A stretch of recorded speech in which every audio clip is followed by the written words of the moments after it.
Bom dia, edição diária da Cor do Dinheiro, neste caso do dia 19 de julho do ano da graça de 2022. O meu nome é Camilo Lourenço e, como sabe, todas as manhãs estamos aqui para analisar a economia e políticas, não só nacionais, bem como de outros países com quem nós nos relacionamos de forma direta. Ora, a agenda de hoje é muito extensa, aliás, devo dizer que este verão está a proporcionar uma agenda noticiosa muito acima do que se verificava em anos anteriores. Bom, antes de irmos ao programa de hoje, tenho aqui vários avisos e alertas para fazer. O primeiro é dizer que, como sabe, o Think Tank vai para o ar hoje, terça-feira, 18 horas. Jorge Marrão e Joaquim Aguiar estarão comigo para analisar a política e a economia nacionais. Em segundo lugar, lembrar que na quinta-feira vamos ter o nosso Corporate Vision. Como sabe, uma parceria entre a Vision e a Cor do Dinheiro, o canal A Cor do Dinheiro, onde você beneficia da melhor informação financeira e fiscal em Portugal. Não se esqueça, quinta-feira, às 12 horas. Ponto seguinte, lembrar que na quinta-feira também vamos ter uma análise daquilo que vai ser a decisão do Banco Central Europeu. Ou seja, a subida de taxas de juros.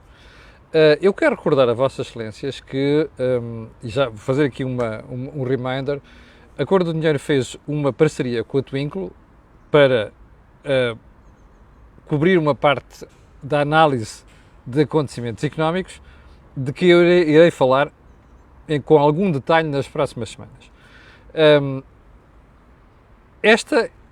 Esta conversa de quinta-feira vai ser o lançamento, o pontapé de saída dessa colaboração, dessa parceria entre o canal A Cor do Dinheiro e a Twinkle. Eu amanhã darei mais pormenores sobre isso. E finalmente quero lembrar a Vossas Excelências também que este canal tem uma parceria com a Prozis, sim, de que muito se orgulha, e que, graças a isso, quando você for ao site fazer compras, ali na saída escreve Camilo como promocional e tem um desconto de 10%. Agora sim, vamos à edição de hoje. E, naturalmente, como sempre, vamos começar pelo período de ordem do dia, para dizer que o risco de corte do gás russo à Europa subiu dramaticamente nos últimos dias. E de tal forma que alguns países já estão a antecipar eles próprios medidas difíceis de contenção, de consumo, de poupança, face a essa eventualidade. A indústria alemã, por exemplo, está preocupadíssima e tem dado conta disso não só o governo, mas inclusive em conversa com as próprias empresas que fazem parte das associações empresariais, começa a estudar soluções e medidas para coartar ou limitar este prejuízo. Parece que só em Portugal é que nós não estamos preocupados com isto. Vou-lhe dar conta disto amanhã. Até aqui ao lado, para o lado de Badajoz, o governo espanhol também já está preocupado com a situação e está a transmitir isso às suas empresas. Aliás, hoje, salvo erro hoje, há uma reunião entre a senhora Ministra de Transição Energética em Espanha, a senhora, a Ministra da Transição Energética, a Teresa Ribera, com outros grupos parlamentares para dar conta disto. Amanhã voltarei a este assunto. Ponto seguinte, não sei se já reparou, mas a situação económica em Espanha está a ficar feia. Os dois motores principais que carburavam melhor na economia espanhola, a procura interna e também a procura externa, começam a falhar. Isto são, adivinhou, más notícias sobre Portugal. Haveremos de voltar ao assunto. Ponto seguinte, Luís Montenegro e a questão do novo aeroporto. Ontem, questionado novamente sobre o assunto, chutou a bola para o campo do Partido Socialista e do Governo. Luís Montenegro saiu-se com aquela habitual, que eu acho que ele está muito bem a dizer assim: meus senhores, quem governa é o Governo, não são os partidos da oposição. Portanto, se o Governo quer tomar uma decisão sobre o novo aeroporto, tome-a. Aliás, nem sei porque é que o Governo precisa de insistir tanto nisto do PSD. É que foi o PSD que assinou aquele acordo de construção de Montijo. Remember? Portanto, a declaração de impacto ambiental está feita. Portanto, não é preciso o Governo dar com estas conversas. Eu acho que Montenegro esteve e está muito bem nesta matéria. Quem governa é que tem que tomar essa decisão, não é a oposição. Ponto seguinte. Ontem falei aqui da ANMP, Associação Nacional dos Municípios Portugueses, e disse que ontem iria haver votação. E houve. Portanto, ontem não era o dia em que se ia anunciar os acordos, não sei quantos. E houve. E houve votação.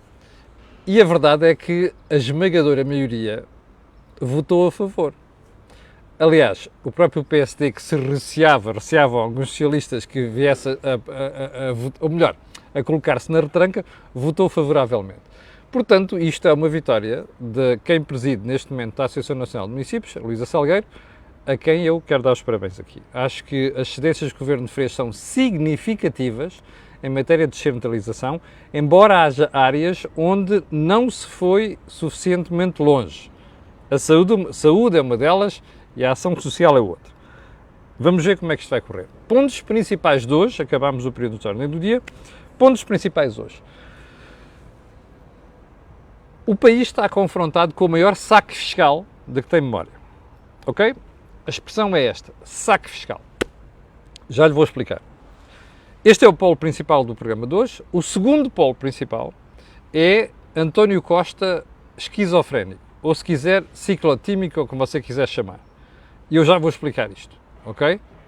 Nós nunca sabemos em que António Costa devemos confiar. E eu, a seguir, vou-lhe provar isso. Então vamos lá. Primeira questão. A UTAO, Unidade Técnica de Apoio Orçamental, que é uma instituição que funciona no Parlamento para ajudar os deputados a perceberem o que é política orçamental, a perceberem, faites la liaison. Ontem veio-nos dizer que o Governo se prepara para fazer um brilharete orçamental. Como você vai ver no final destes 3 pontos sobre esta matéria, você vai dizer assim, já tinha ouvido isto, ou seja, o chamado déjà vu. E onde é que eu vi isto? Na cor do dinheiro. E já tem alguns meses. Vamos lá então.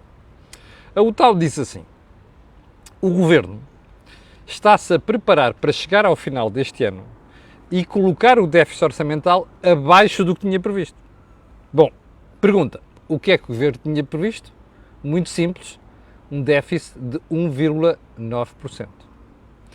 E, portanto, a conversa aqui é, primeiro ponto, você recorda-se há quantos meses eu lhe disse aqui que 1,9% não era o objetivo do Governo, era o objetivo para fora. E disse-lhe aqui, e você vai ver que a UTAO vai confirmar isto daqui a uns meses, fixe o dia de hoje, veja a previsão do cor do dinheiro. Já foi feita, aliás, há alguns meses, eu vou repeti-lo. O Governo quer chegar ao final deste ano e colocar o déficit abaixo de 1%. Ouviu bem? 1%. Porquê? Porque quer chegar ao final de 2023 e pôr o déficit em zero.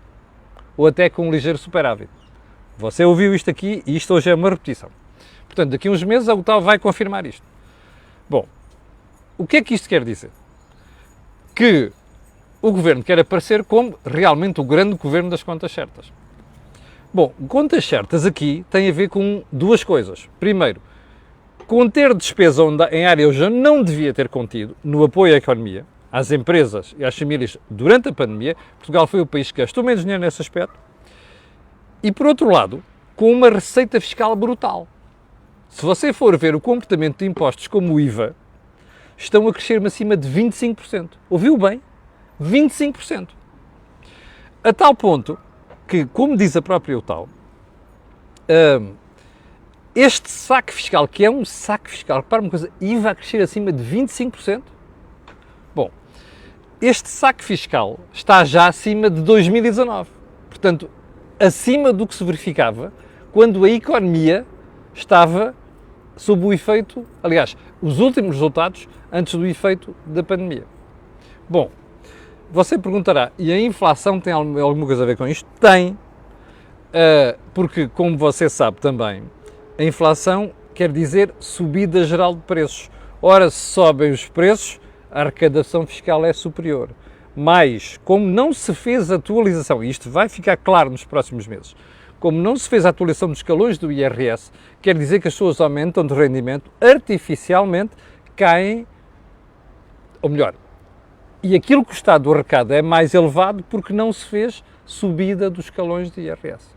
Portanto, IVA de um lado, impostos sobre o consumo, e impostos diretos e IRS. Tudo isto está-se a conjugar para que chegue ao final deste ano e diga assim, pá, maravilha, nós estamos abaixo de 1%. Para o Governo isto é muito importante, porque além de criar a mensagem, ou reforçar a mensagem que é o Governo das contas certas, tem outra vantagem, quer dizer assim, estão a ver, há mal comportados, como dizia o ex-ministro Isaveira na semana passada, e há os bem comportados, afinal há mesmo mal comportados e bem comportados. E nós queremos estar no grupo dos bem comportados. Isto é muito importante para o Governo, porque agora que as taxas de juros estão a subir e os mercados vão começar a penalizar os PIGs, Portugal, aqui já não está a Irlanda, Espanha, Grécia e Itália, não é? Isto significa que nós queremos distanciar-nos dos outros países. Portanto, isto vai dar jeito ao Governo nesse aspecto. Não se esqueçam de uma coisa, é que a esmagadora maioria deste esforço é feito com quê? Com receita fiscal. Porque a despesa corrente, ou seja, com o pessoal, continua a aumentar, porque o Estado continua a contratar pessoas, como você sabe. Bom, ponto seguinte. Isto é agora a parte... só uma coisa. Alguém, quando estende no microfone ao Dr. Medina, ali em Bruxelas, aqui em Lisboa, quando começa a falar destas coisas, alguém por acaso lhe perguntou já assim, olha, desculpe lá, você não acha que está a fazer um saque fiscal aos portugueses? E não acha que devia baixar os impostos em certas áreas para compensar isto, que é o crescimento brutal da receita fiscal? É que isto já não é uma questão de comparação com o período da pandemia, é que os valores estão acima do valor do que se verificava antes da pandemia. Bom, o segundo ponto tem a ver com o comportamento errático de António Costa. António Costa é um tipo que bajula as empresas quando precisa e pontapeia as empresas por baixo no baixo ventre quando quer fazer uma de eleitoralismo junto da malta, quer ser popular. Porquê é que eu trago isto à colação? Porque António Costa, ontem, foi o António Costa do bajula empresas. E onde é que isto aconteceu? Lá em cima, no Alto Tâmega, com a inauguração daquele complexo de 3 centrais que foram um investimento em Iberdrola. 1.500 milhões de euros. Uma dessas centrais funciona como uma espécie de bateria, ou seja, armazena água para utilizar em produção de energia elétrica quando ela é necessária.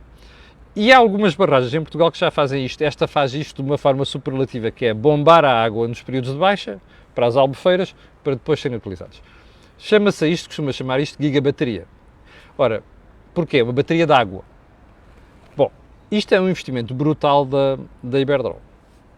O Sr. Ignácio Galán, que é o presidente da empresa, esteve lá ontem, eu não estive, e disse que até vai reforçar. Além destes 1.500 milhões de euros, a Iberdrola ainda vai investir mais 3 mil milhões em Portugal. Portugal está com sorte, porque a Iberdrola está chateada com o governo espanhol. O governo espanhol tem dado a dar tareia nas energéticas, consegue ser pior do que o António Costa, de forma sistemática, e está a incomodar as energéticas, e algumas delas estão até a dizer assim, olha aqui para o lado, que foi aquilo que o Sr. Galán fez ontem, olha aqui para o lado, temos aqui um bocadinho mais de sossego, previsão a médio prazo, e portanto nós preferimos investir em Portugal, de tal forma que até vamos investir mais 3 mil milhões de euros. Bom, mas António Costa, ontem, numa certa altura, vira-se e diz assim, olhem, nós já fizemos um esforço muito grande nesta área e até lhe posso dizer mais. Deixe-me só ir buscar aqui a matéria. António Costa vira-se e diz que Portugal quer ser um exportador de energia. Obviamente não está a falar de energia, nem gás, nem petróleo, nem nada. Está a falar de energia renovável.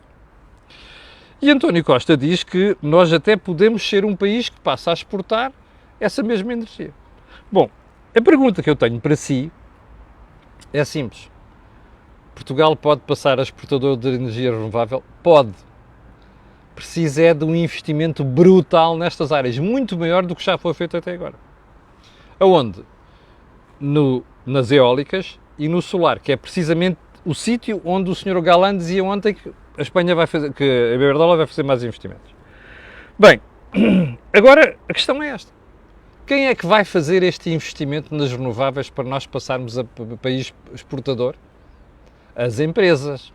Vamos lá percorrer alguns nomes. A EDP, que domina 74% do mercado, mais coisa, menos coisa. A Iberdrola, a Endesa, a Galp que também já entrou. Bom, a questão é muito simples. Para as empresas investirem, precisam de ter um horizonte de estabilidade. Ora, espera aí, porque não é o governo que vai fazer, não é o Estado que vai fazer este investimento. Então a questão é esta, então mas espera aí, o senhor Primeiro-Ministro ontem foi a correr bajular as empresas e a dizer podemos ser exportadores netos, líquidos. Sim senhor, mas com investimento de quem das empresas. Ora, o problema é este, é que António Costa e os seus governos são exímios em, num momento, quando precisam das empresas, vão lá, fazem inaugurações e não sei das quantas e dão palmadinhas nas costas, como deu ontem ao seu Galã, mas depois, num momento posterior, quando não lhe dá jeito, insulta as empresas. Olha, EDP, Galp, não se meteu com as espanholas.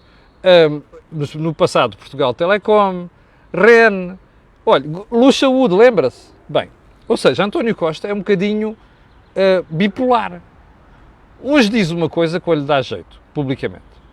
Depois diz outra quando não lhe dá jeito, que era para fazer bonitos e brilharetes perante o consumidor normal. Bom, eu confesso que é muito difícil esperar que estas empresas façam de Portugal do Eldorado do investimento com este tipo de comportamento. O Sr. Galã é uma exceção, porque o Sr. Galã também quer dar uma lição ao Sr. Pedro Sanches. Portanto, não se pode esperar que as empresas façam aquilo que o Primeiro-Ministro quer com este tipo de comportamento. Por uma razão muito simples. Olhe, por exemplo, o que aconteceu agora com a história do Topel Gás.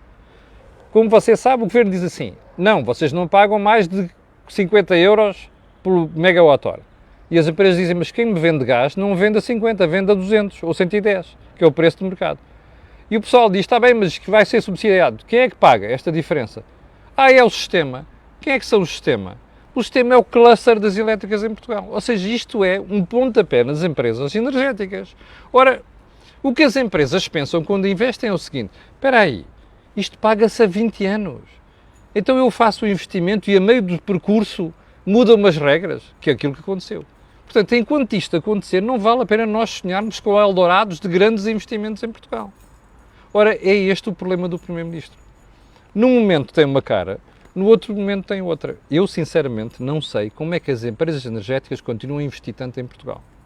E até lhe vou dizer mais, começo a perceber, quando olho para alguns investimentos da EDP, que são fora de Portugal, essencialmente, começo a perceber porque é que isto está a acontecer. Mais dia, menos dia, o Sr. Galán vai também perceber isso. Bom, portanto, o Sr. Primeiro-Ministro quer empresas, eu também quero. Mas nós não passamos o tempo a dizer assim, o penalti agora marca-se quando é uma falta dentro da grande área e daqui a 3 meses ou 4, o penalti já é quando é uma falta na linha intermediária do campo. Não pode ser assim, percebe? Bom, vamos voltar à saúde, porque já não falámos dela desde a semana passada e vou-lhe fazer uma pergunta. Você sabe o que é Medicina Geral e Familiar? Bom, isto é uma especialidade. Foi criada em 1980. Ouviu bem? Quase a quando do nascimento do SNS. Isto é uma especialidade. Os médicos, depois de fazerem a sua formação básica, passam 4 anos a estudar Medicina Geral e Familiar. Bom, agora vamos a números. Nos próximos 2 anos, em Portugal, vão-se reformar cerca de 1.600 a 1.700 médicos de Medicina Familiar. De cada 10, ou se quiser, de cada 100 que se formam em Portugal, há 30% pelo menos que não fica no SNS. Vai fazer outras coisas. Ou vai para fora, ou vai trabalhar para os privados, ou o que você quiser. A pergunta é esta.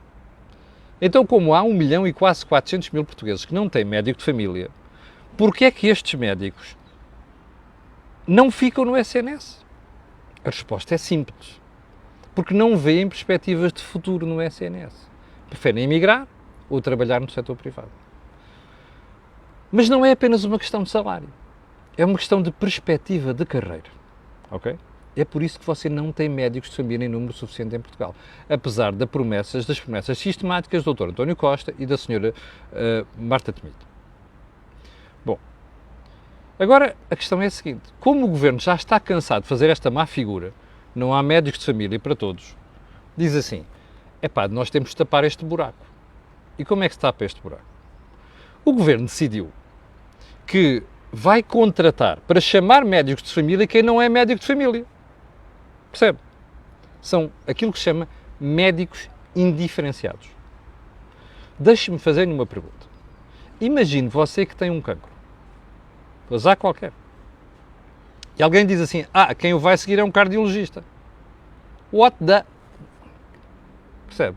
Eu sei que está exagerada a comparação, mas a comparação é esta, basicamente. O que é que leva o Governo a fazer isto? Isto é mentir às pessoas. É fazer de conta, percebe, que lhe estão a tratar da saúde, entregando-lhe médicos que não percebem daquilo, nem têm de perceber, porque não foram formados por isto.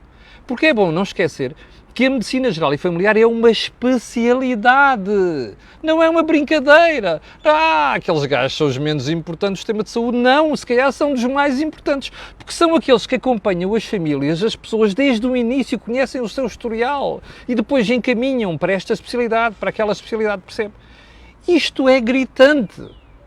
Já percebeu porque é que os médicos fizeram a manifestação no fim de semana? Têm toda a razão.